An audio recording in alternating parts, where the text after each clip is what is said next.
Selama beberapa dekade, Jepang berdiri sebagai raksasa industri otomotif yang dominan. Merek-merek seperti Nissan, Honda, dan Toyota menjadi simbol keunggulan teknologi dan kualitas tanpa tanding, mendominasi jalanan dari Asia hingga Amerika. Akan tetapi, seperti pada umumnya kejayaan yang tidak pernah kekal, pergantian waktu ke waktu telah menghancurkan dominasi Jepang, diguncang hebat oleh kebangkitan Cina yang dengan cepat merebut tahta sebagai penguasa baru dalam industri mobil global.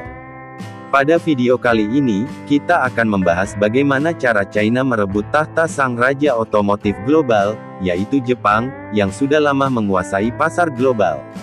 Namun sebelum lanjut, pastikan untuk subscribe terlebih dahulu agar kalian mendapatkan notifikasi video menarik lainnya dari channel ini.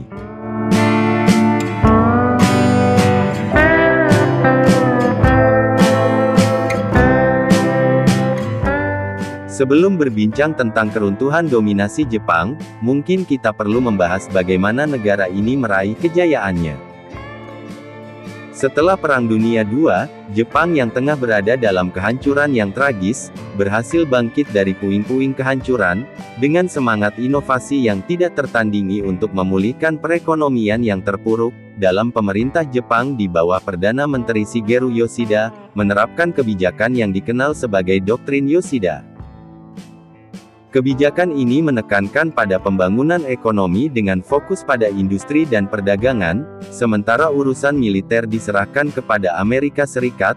Selain itu, pemerintah Jepang juga membentuk Kementerian Perdagangan Internasional dan Industri, yang berperan dalam merancang dan menerapkan kebijakan industri, termasuk memberikan insentif bagi sektor otomotif.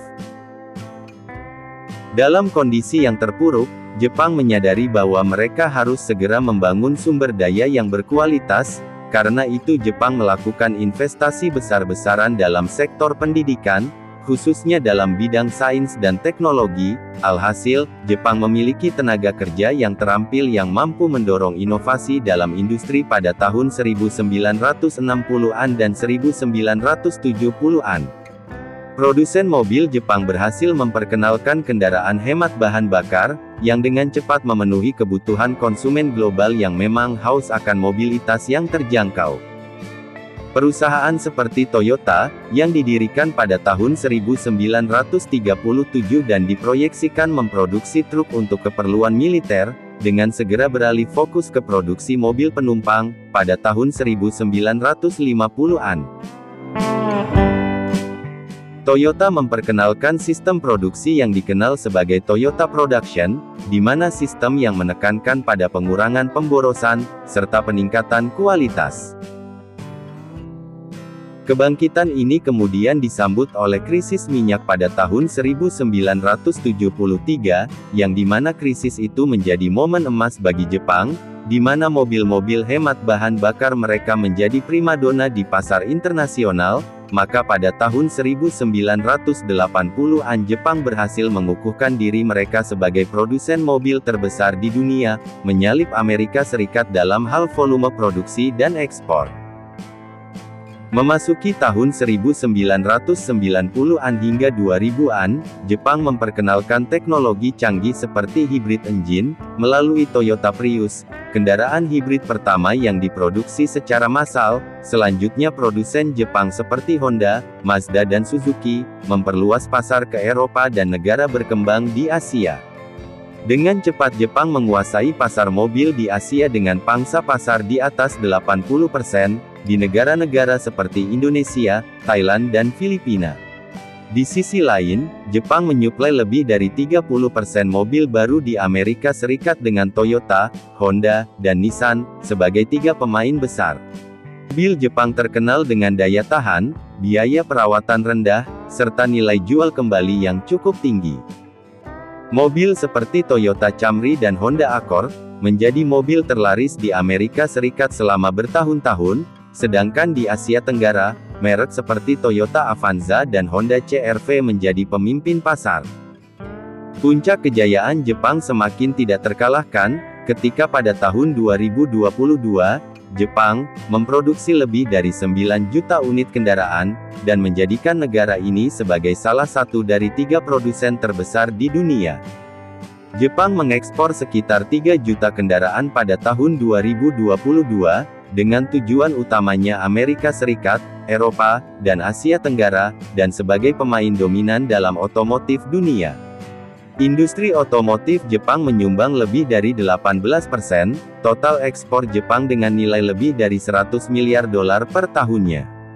Dan hingga detik tersebut Jepang sebagai pemain dominan dalam industri otomotif, yang tidak dapat dihancurkan oleh produsen manapun di dunia. Jepang telah membuktikan keunggulan produk mereka, serta ekosistem yang telah terbangun dengan sangat mapan, sehingga tampak tidak mungkin untuk meruntuhkan dominasi ini.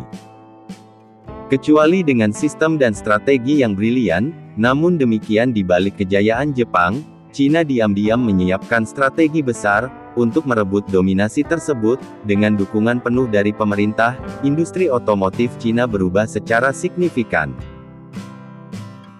Pada tahun 1980-an Jepang telah menjadi produsen mobil terbesar di dunia hingga melampaui Amerika Serikat, sedangkan industri otomotif Cina masih dalam tahap awal, dengan produksi yang terbatas dan teknologi yang tertinggal. Akan tetapi, dengan semangat kemajuan yang terus berkobar, Cina terus membuka diri terhadap investasi asing, dan meningkatkan sumber dayanya.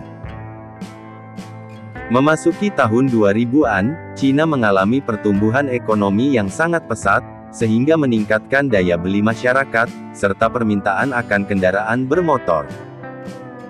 Pada tahun 2009, Cina melampaui Amerika Serikat sebagai pasar mobil terbesar di dunia, dengan penjualan mencapai 13,6 juta unit kendaraan penumpang. Memasuki tahun 2010, Cina dihadapkan dengan masalah populasi udara, serta ketergantungan pada minyak atau energi impor.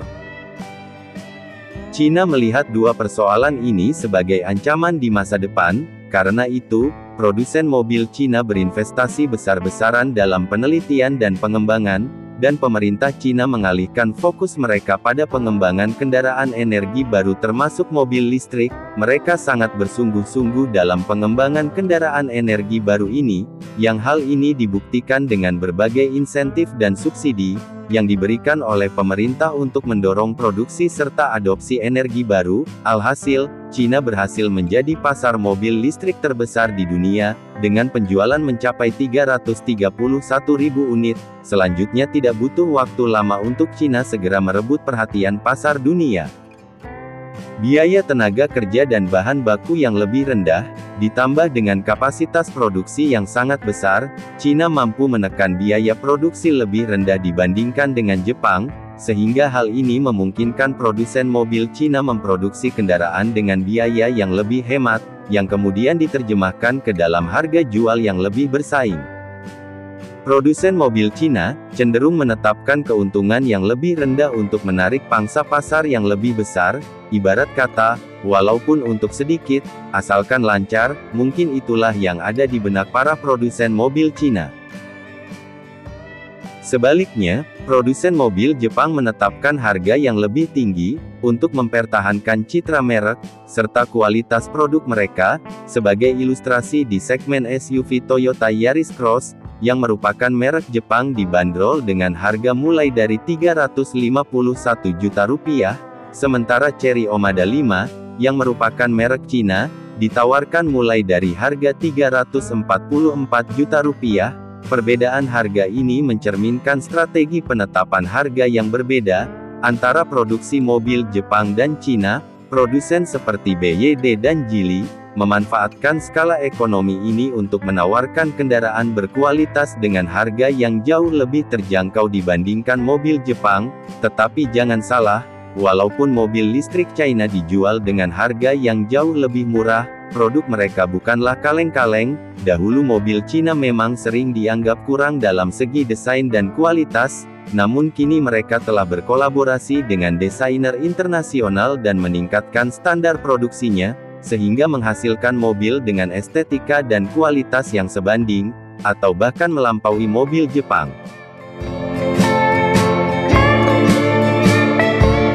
Kesepakatan 6,39 miliar dengan China dalam yuan bikin shock Amerika.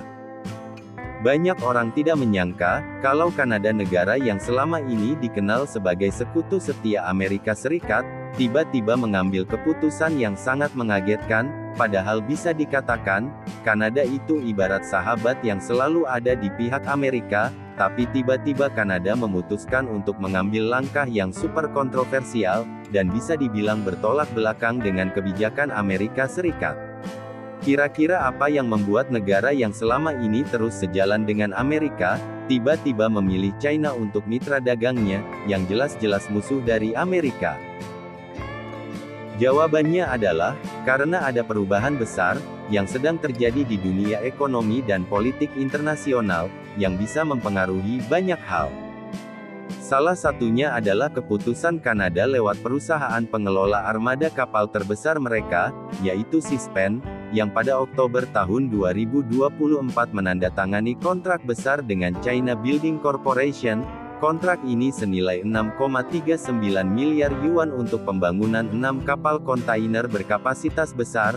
Bukan hanya nilai kontraknya yang bikin kaget, tapi yang lebih mengejutkan lagi, adalah fakta bahwa pembayaran untuk transaksi ini, tidak menggunakan dolar Amerika Serikat, melainkan menggunakan yuan mata uang China.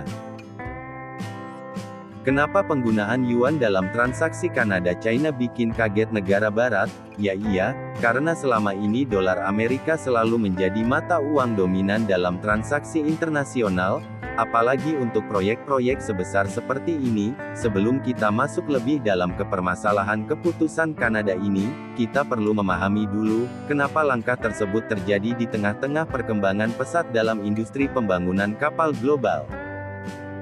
Selama beberapa dekade, industri kapal dunia selalu didominasi oleh dua negara besar, yaitu Korea Selatan dan juga Jepang. Kita semua tahu pembangunan kapal dua negara ini selalu jadi juara. Mereka punya teknologi dan kemampuan produksi yang tidak tertandingi, ditambah dengan pengalaman panjang dalam membangun kapal-kapal besar yang berlayar mengelilingi dunia. Namun keunggulan dan teknologi China mengubah segalanya.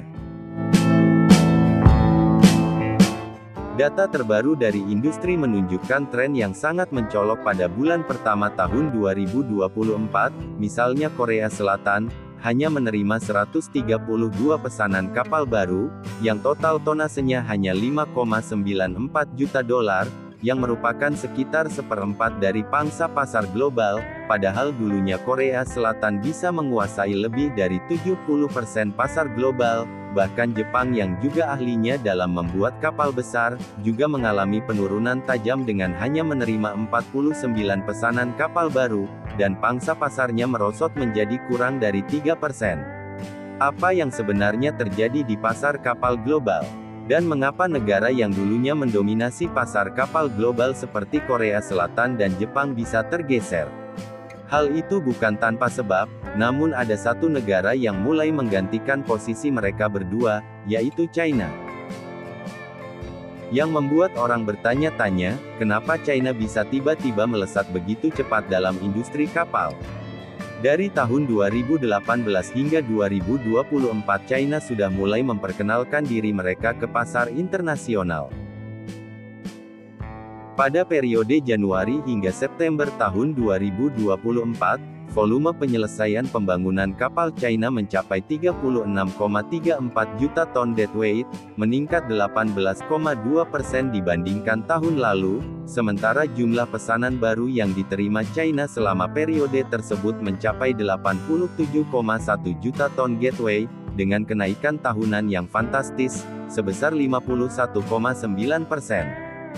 Dalam hitungan tahun, China berhasil menguasai hampir 70% dari pasar pembangunan kapal dunia.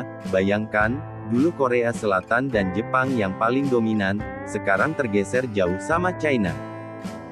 Hal ini tentunya bukan tanpa sebab, selain teknologi dan kapasitas produksi yang besar, China juga secara agresif menawarkan harga yang lebih kompetitif dan kualitas kapal yang semakin tinggi. Bahkan kapal-kapal yang diproduksi oleh perusahaan pembangunan kapal China, sudah dilengkapi dengan teknologi ramah lingkungan, seperti penggunaan bahan bakar LNG, dan juga teknologi penghemat energi.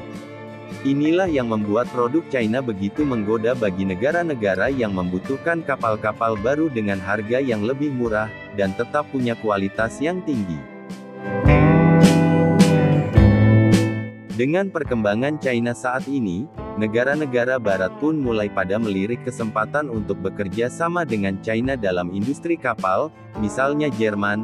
Pada tahun 2024 ini Jerman juga menandatangani kontrak dengan perusahaan kapal China, untuk membangun 4 kapal berbahan bakar metanol, dengan kapasitas 14.000 t. Kemudian Prancis juga melalui CMA CGM adalah sebuah perusahaan pengapalan dan transportasi peti kemas asal Prancis, menandatangani kontrak senilai 2,94 miliar dolar Amerika dengan China Building Corporatio, untuk memesan 12 kapal besar berbahan bakar metanol dan LNG, itu belum termasuk 4 kapal super besar berbahan bakar LNG dengan kapasitas mencapai 23.000 t.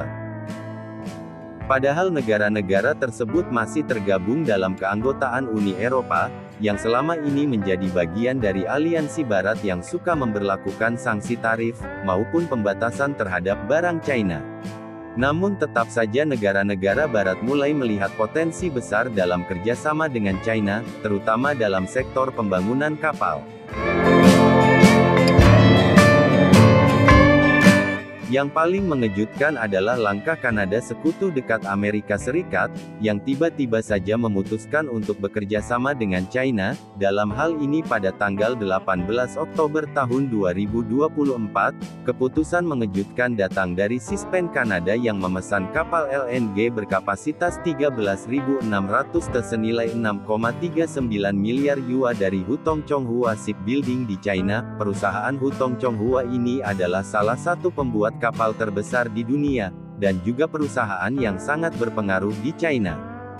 Kapal-kapal ini yang dilengkapi dengan teknologi bahan bakar ganda LNG yang ramah lingkungan, dan menara desulfurisasi untuk penghematan energi, menggambarkan betapa jauh kemajuan China dalam pembangunan kapal-kapal besar. Namun aspek yang paling menarik dari transaksi ini bukan hanya harga dan juga teknologi, melainkan cara pembayaran yang digunakan. Biasanya transaksi internasional selalu menggunakan dolar Amerika, tetapi kali ini Sispen memilih untuk membayar dengan yuan. Ini adalah transaksi pertama dalam industri kapal yang menggunakan mata uang China untuk pembayaran. Hal ini tentu saja membuat pasar global terkejut. Ini menandakan betapa besar pengaruh ekonomi China dalam pasar global. Pertanyaannya, apa alasan dibalik keputusan besar Kanada ini? Beberapa analis menyebutkan bahwa langkah ini bisa jadi adalah upaya Kanada untuk meredakan ketegangannya dengan China yang sebelumnya sangat berkobar, yang muncul akibat serangkaian tarif dan juga pembatasan yang diterapkan Kanada untuk produk-produk asal China.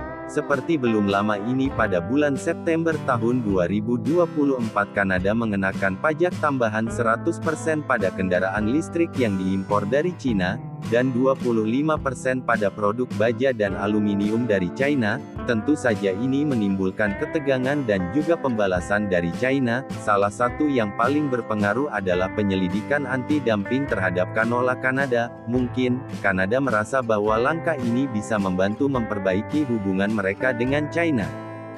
Tapi yang membuat kita lebih penasaran adalah, bagaimana reaksi Amerika Serikat ketika tahu bahwa Kanada telah membeli 6 kapal kontainer berkapasitas besar dari China, dan yang lebih mengejutkan lagi transaksi tersebut dilakukan menggunakan mata uang yuan China. Langkah ini tentu saja menimbulkan pertanyaan besar, mengingat hubungan perdagangan yang sangat erat antara Amerika dan Kanada, serta dominasi dolar Amerika Serikat dalam perdagangan global. Pembelian ini mencerminkan perubahan yang lebih besar dalam landscape ekonomi internasional, di mana mata uang non-dolar mulai memainkan peran yang lebih besar.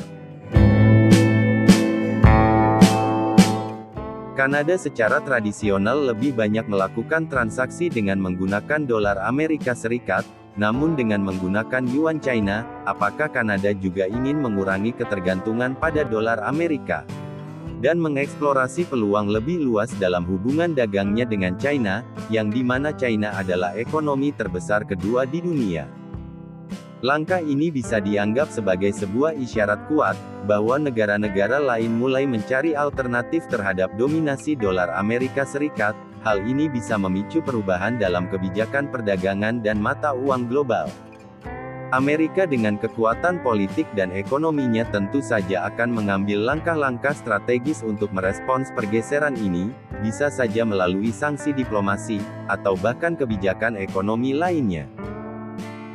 Di sisi lain, Kanada mungkin sedang berusaha untuk memperkuat sekaligus memperbaiki hubungannya dengan China. Dengan perkembangan ini banyak yang bertanya-tanya apakah ini hanya langkah sementara atau sebuah perubahan yang lebih besar dalam dinamika perdagangan global yang dapat mempengaruhi hubungan internasional dalam jangka panjang. Kanada yang memilih untuk bekerja sama dengan China, baik dalam hal pemesanan kapal maupun penggunaan yuan sebagai mata uang pembayaran, jelas menunjukkan bahwa dominasi ekonomi global sedang mengalami pergeseran besar. China yang dulunya hanya dianggap sebagai pemain pendatang baru di pasar internasional, sekarang mulai menjadi pemain utama yang tidak bisa dipandang sebelah mata, dan bahkan sekarang menjadi ancaman bagi dominasi dolar Amerika Serikat sebagai mata uang global.